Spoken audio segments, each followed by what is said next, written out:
जय हिंद दोस्तों।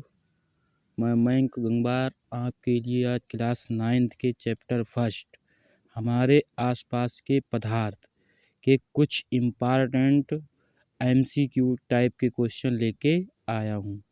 इसमें आपको लगभग हम 20 से 25 क्वेश्चन करा देंगे और 10-15 क्वेश्चन विकल्प वाले करा देंगे, जिससे आपके पहले पार्ट के कुछ जो एमसीक्यू टाइप के क्वेश्चन आएंगे उनकी प्रैक्टिस हो जाएगी। एक क्वेश्चन हमने एनसीईआरटी की किताब अंदर से जो थ्योरी है वहाँ से निकाल के बनाए हैं। वहीं से आपको तुम्हें पेपर में किसी भी स्कूल में आपका एग्ज़ाम हो वहीं से मिल जाएंगे। इसीलिए आप ये 20 क्वेश्चन लिख लें या तैयार कर लें, कोई टेंशन वाली बात नहीं है, ये हो जाएंगे वहीं से आपके।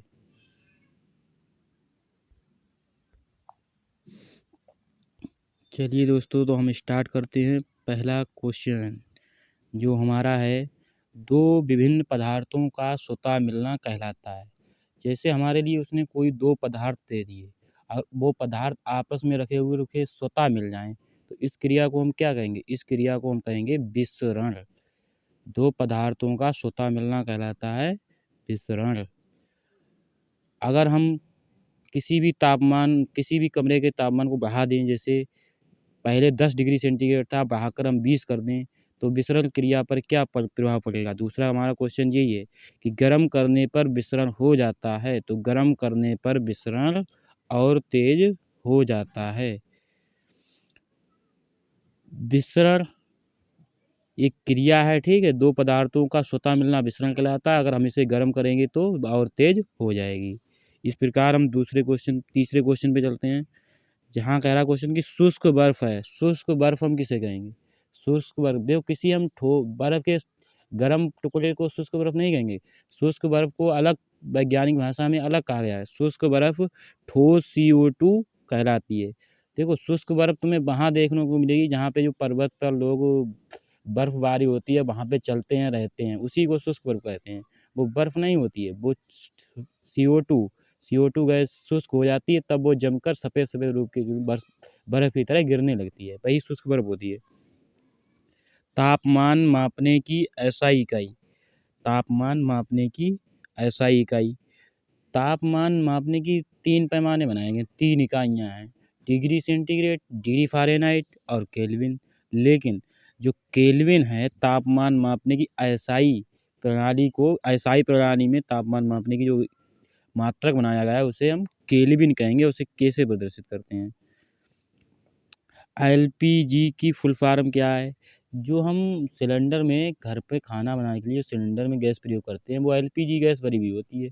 उस LPG की फुल फॉर्म पूछ रहा है आपसे, तो लिक्विफाइड पेट्रोलियम गैस। इंग्लिश में इसे कहेंगे लिक्विफाइड पेट्रोलियम गैस। हिंदी में हम बात करें तो द्रवीकृत पेट्रोलियम गैस। LPG की फुल फॉर्म क्या है? द्रवीकृत पेट्रोलियम गैस। इसी प्रकार CNG की फुल फॉर्म क्या है? तो आजकल प्रदूषण को देखते हुए बहुत सी गाड़ियाँ चलने लगी हैं जिसमें CNG गैस का प्रयोग होता है। CNG प्रयोग, तो उस CNG गैस की फुल फॉर्म होती है कंप्रेस्ड नेचुरल गैस। जब हम प्राकृतिक गैस को अत्यधिक दबा दें तो उसे वो CNG गैस प्राप्त होगी। कंप्रेस्ड नेचुरल गैस, संपीड़ित प्राकृतिक गैस, ये प्रदूषण मुक्त होती है, इसमें कोई प्रदूषण नहीं होता इसके प्रयोग से। किसी ठोस का गलनांक क्या दिखाता है? किसी ठोस का गलनांक क्या दिखाता है? देखो पहले तो आप गलनांक समझो, गलनांक क्या होता है। तो गलनांक वह तापमान होता है जिस पर कोई पदार्थ गलने लगे, द्रव अवस्था में बदलने लगे। तो द्रव अवस्था में यही बनेगा जब उसके कणों के बीच जो आकर्षण बल है वो कम हो, टूटने लगे, तभी तो बनेगा। तो गलनांक क्या दिखाता है? ठोस के कणों के बीच आकर्षण बल का सामर्थ्य या आकर्षण बल की शक्ति। बर्फ का गलनांक कितना होता है? बर्फ का गलनांक, तो बर्फ का गलनांक या जल का हिमांक, बात एक ही है। तो बर्फ का गलनांक 0 डिग्री सेंटीग्रेड, अगर हम इसे केल्विन में बदलेंगे तो ये बन जाएगा 273.15 केल्विन। तो बर्फ का गलनांक होता है 273.15 केल्विन, या इसे ही हम 0 डिग्री सेंटीग्रेड कह दें।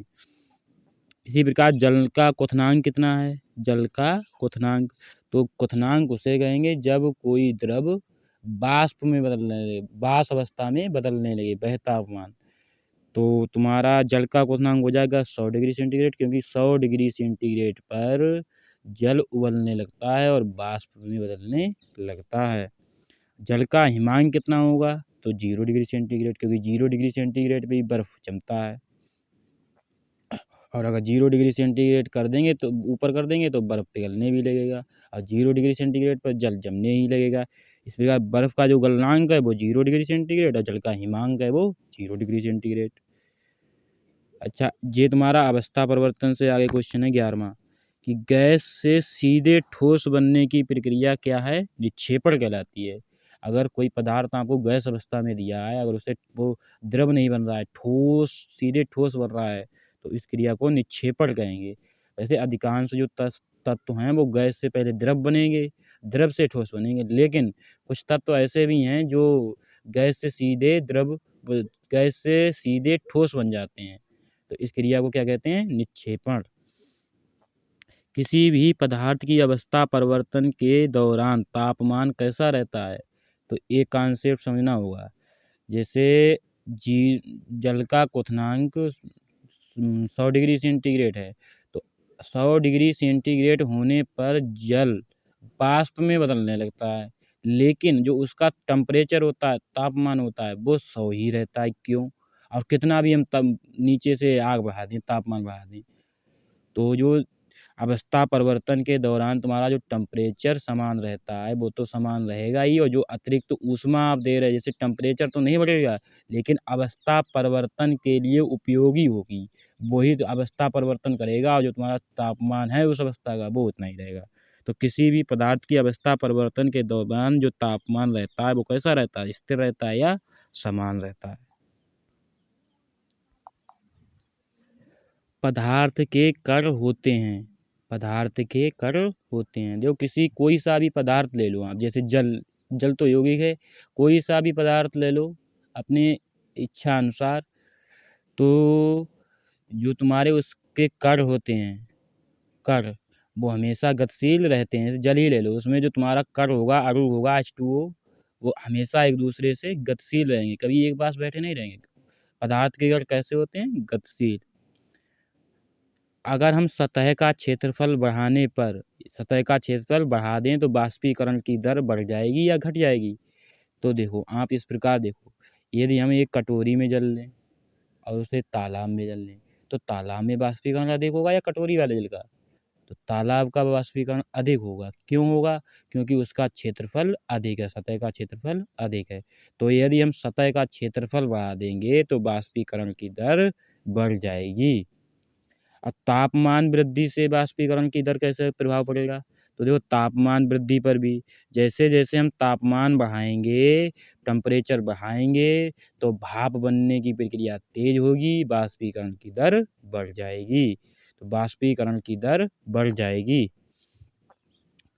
अच्छा, पदार्थ की कितनी अवस्थाएं हैं?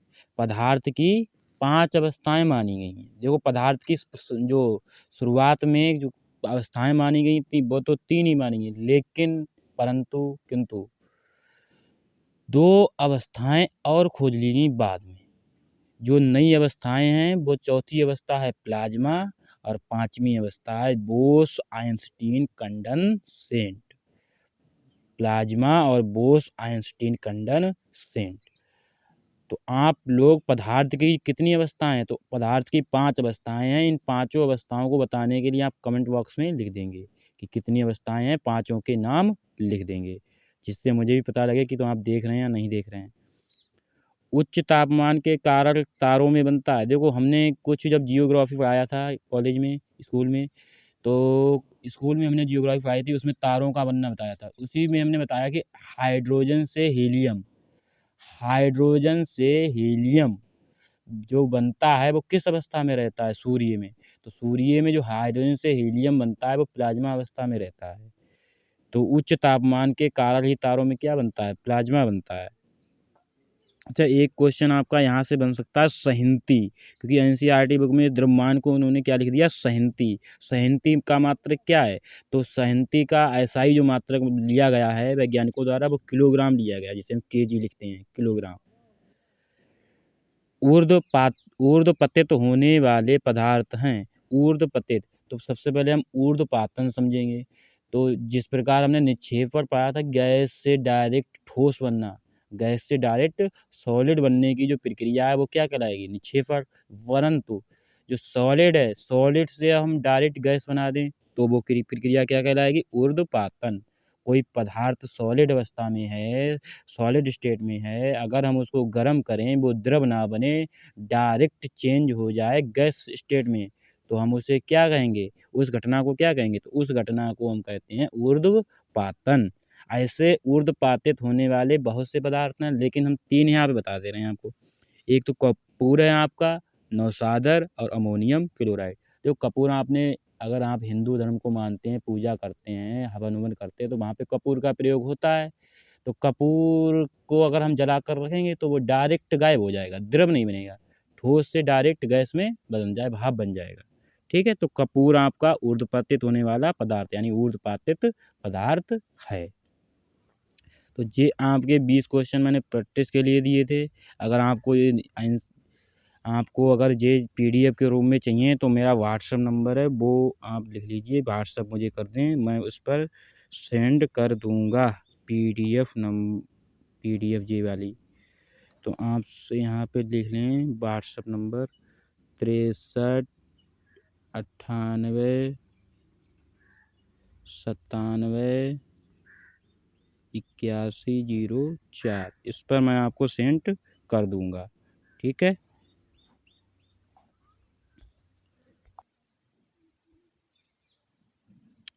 चलो दोस्तों, अब हम इसी के आधार पर आगे आपके 10-12 बहुपयोगी टाइप के क्वेश्चन है वो कर ले रहे हैं। यहाँ से आप देखिए जरा, ये क्वेश्चन छिप गया है, कोई दिक्कत नहीं। अब देखिए, गैसों में जो विसरण है, गैसों में जो विसरण होता है उसका एक उदाहरण यहाँ पे लिखा हुआ है, वो हमें देखना है। तो पहला विकल्प है कि इत्र के सुगंध का हवा में फैलना, या स्याही का पूरे पानी में फैलना, कॉपर सल्फेट के क्रिस्टल को पानी में डालना। तो तीसरा देखो, इनमें से कोई नहीं, देखो चारों विकल्प में से एक तो सही है, लेकिन इनमें से कोई नहीं, ये तो गलत है कि कॉपर सल्फेट के क्रिस्टल को पानी में डालना। तो यहाँ पर गैसों की बात हो रही है, पानी और क्रिस्टल की कोई ज़रूरत ही नहीं। स्याही का पूरे पानी में फैलना, ये भी सही नहीं है। तो इत्र के सुगंध का हवा में फैलना, ये तुम्हारा विकल्प सही है। पहला विकल्प कौन सा है कि इत्र के सुगंध का हवा में फैलना, पहले का विकल्प यही सही है। गैसों में जो विसरण है उसका उदाहरण क्या है, इत्र के सुगंध का हवा में फैलना। और अभी हमने आपको ऊपर बताया कि विसरण किसे कहते हैं, तो दो पदार्थों का स्वतः मिलना। तो देखो, कमरे में अगर हम खुली हुई इत्र रख दें तो वहाँ से उसकी सुगंध और हवा आपस में मिल रही नहीं मिल रही सुधर, तो उसको हम क्या कहेंगे, गैसों में विसरण। अच्छा, दूसरा क्वेश्चन आपका है कि निम्नांकित द्रवों में क्या निश्चित है, द्रव जो अवस्था है उसमें क्या निश्चित रहता है, आकार, वेग, या घनत्व, या आयतन। तो उसका देखो आप कि ना तो आकार आपका समान रहेगा, ना वेग समान रहेगा, ना घनत्व समान रहेगा, लेकिन आयतन समान रहेगा।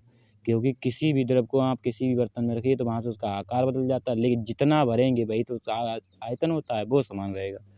ठीक है।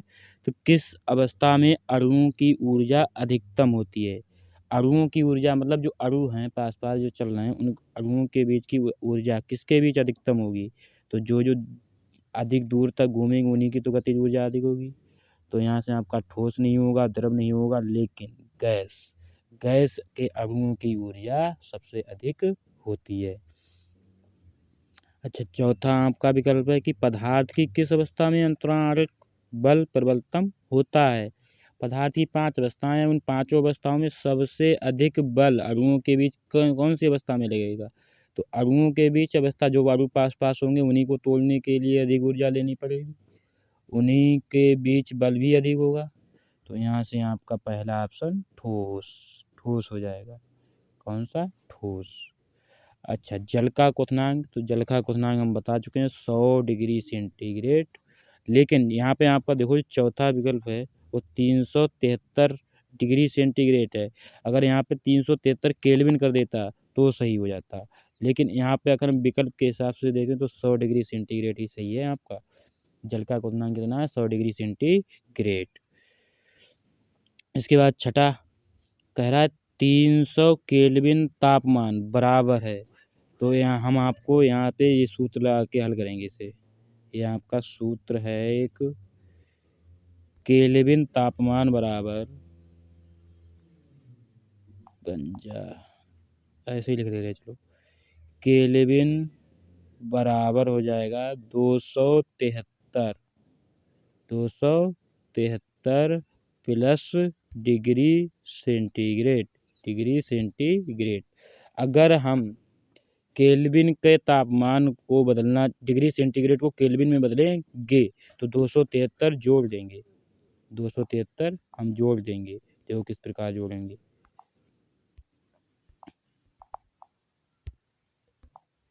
273 को जोड़ के निकाल लेंगे।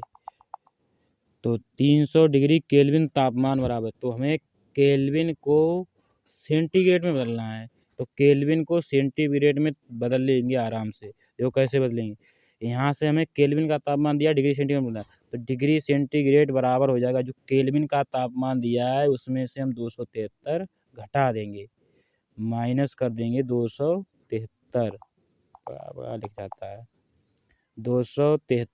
300 में से हम माइनस करेंगे 273, 300 माइनस 273, तो यहाँ से आपका जो विकल्प आएगा वो आएगा 27 डिग्री सेंटीग्रेड। छठा वाले का क्वेश्चन हो जाएगा 27 डिग्री सेंटीग्रेड यहाँ से।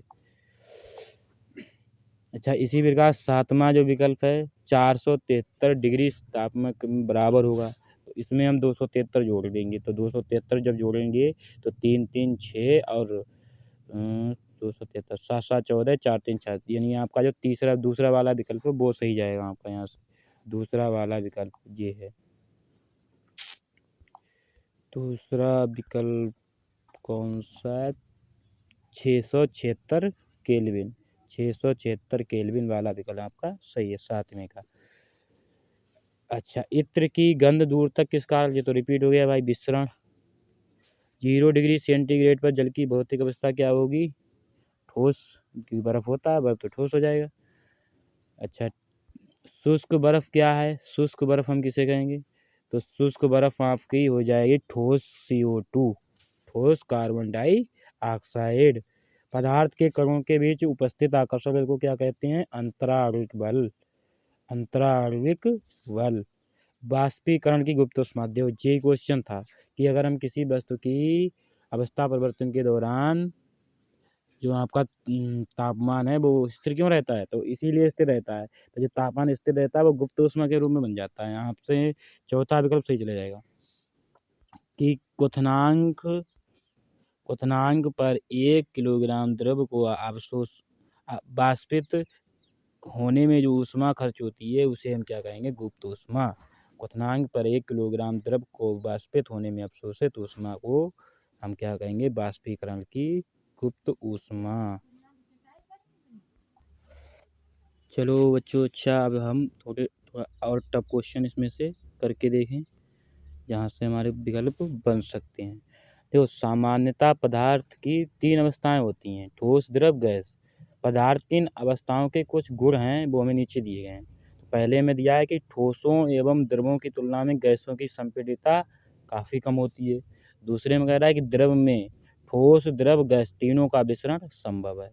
तो यहाँ से हमें कह रहा है कौन सा सही है कौन सा गलत है, तो पहले वाले को हम अच्छा देखेंगे ध्यान से। कह रहा है ठोसों और द्रवों की तुलना में, ठोस और द्रव की तुलना की गैसों की संपीड़ितता कम बताएगी, लेकिन तुम्हें आप लोगों को खूब जानकारी होगी, अत्यधिक पता होगा कि आपकी जो सिलेंडर है, गैस है, उसका आयतन कितना होता है, क्षेत्रफल कितना होता है? अंदर से बहुत कम होता है, लेकिन उसमें 15-16 किलो भर जाती है गैस।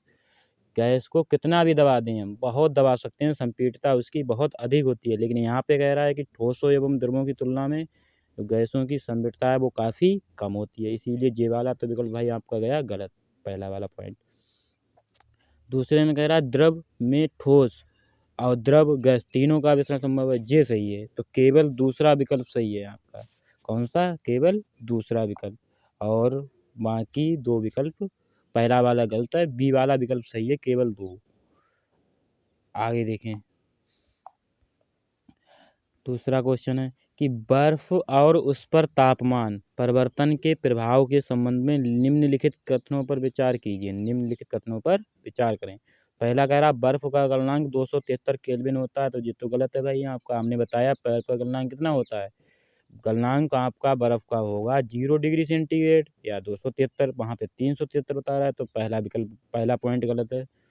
दूसरा कह रहा बर्फ को गर्म करने पर संपूर्ण बर्फ के पिघल जाने तक उसका जो तापमान है वो स्थिर रहता है। हाँ, ये सही है, क्योंकि बर्फ से आप द्रव बना रहे हो तो तापमान एक समान रहेगा। बर्फ के कणों की ऊर्जा समान तापमान में जल के कणों की ऊर्जा से अधिक होती है, लेकिन नहीं। ठोसों की गतिज ऊर्जा कम होती है, बर्फ की अधिक होती है, तो केवल 2 विकल्प सही है यहाँ पे। कौन सा? 2।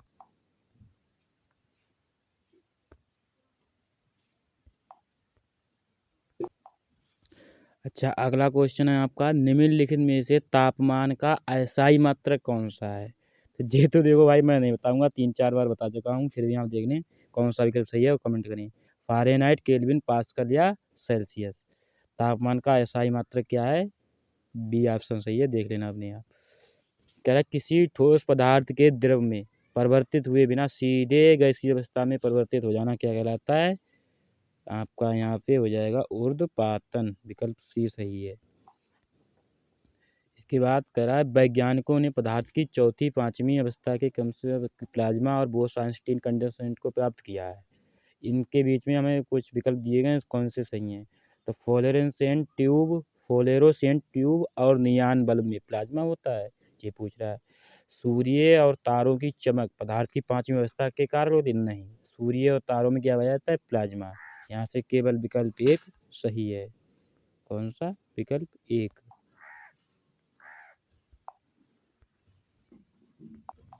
इसके बाद है क्वथनांक से कम तापमान पर द्रव के वाष्प में परिवर्तित होने की प्रक्रिया क्या कहलाती है? वाष्पीकरण। क्वथनांक से कम तापमान के वाष्प में परिवर्तित होने की प्रक्रिया वाष्पीकरण कहलाती है। लेकिन वाष्पीकरण के बारे में कुछ उसने संबंध दिए। एक सतही परिवर्तन आती है, हाँ सही बात है, सतह पर होगी। तापमान, आर्द्रता, वायु की गति पर निर्भर करती है, हाँ तीनों पर निर्भर करेगी भाई। ठंडक उत्पन्न होती है, हाँ ठंडक भी उत्पन्न होती है। तो टी विकल्प आपसे यहाँ से संपर्क हो जाएगा। तीनों विकल्प आपके यहाँ पे सही हैं, तीनों सही है। ठीक है भाइयों, इतने ही क्वेश्चन थे, आराम से इनको पढ़ लें। अगर वीडियो सही लगे तो हमें कमेंट करें, हम कुछ क्वेश्चन और आपके बना के दे देंगे। यहीं से आपको क्वेश्चन मिले। देखो, हमें फोकस करना है अभी से पढ़ाई पर, तभी हम हाई स्कूल के लिए तैयार हो पाएंगे। जय हिंद दोस्तों, इतने ही क्वेश्चन रखें, आगे अगले वीडियो में। वीडियो सही लगे लाइक करें।